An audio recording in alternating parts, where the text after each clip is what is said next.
everyone, I'm Catherine from Knit the Stars and welcome to another video in my Knitting Unravelled series. Today, we'll be learning how to work with double-pointed needles or dpns. Double-pointed needles are knitting needles with tips on both ends.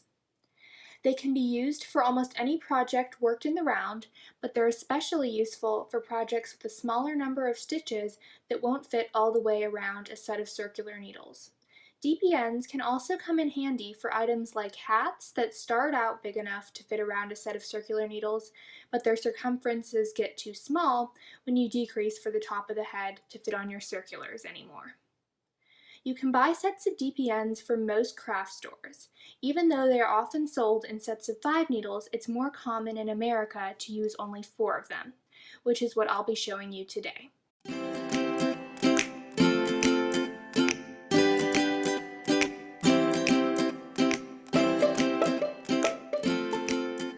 Start by casting on all of your stitches onto a single DPN.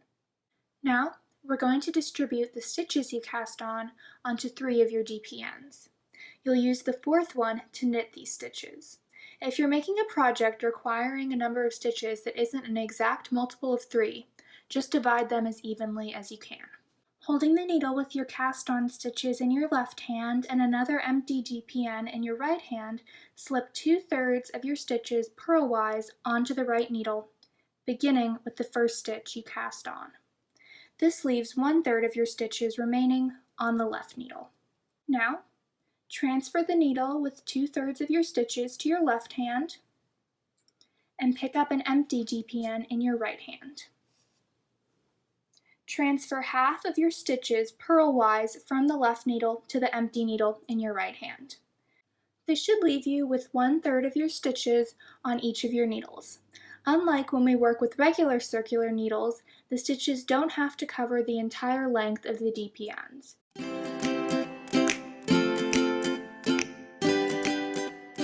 Next, you're going to use your 4th DPN to join these stitches in the round.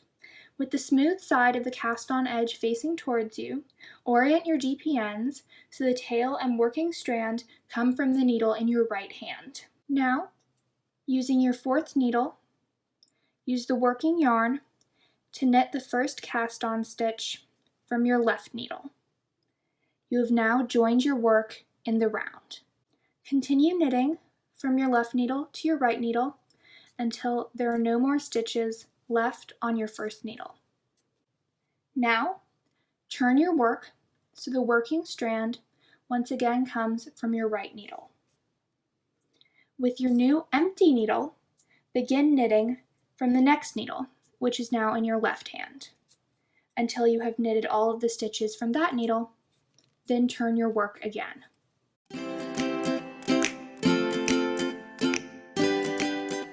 As you continue to work in this manner, you'll start to see a tube forming, just like you do when you work with circular needles. Since you don't use a stitch marker with DPNs at the beginning of the round as you would with circular needles, you can use the tail as a marker for where the round begins and ends. Thank you all so much for watching, and I hope you'll follow along with the rest of my Knitting Unravelled series.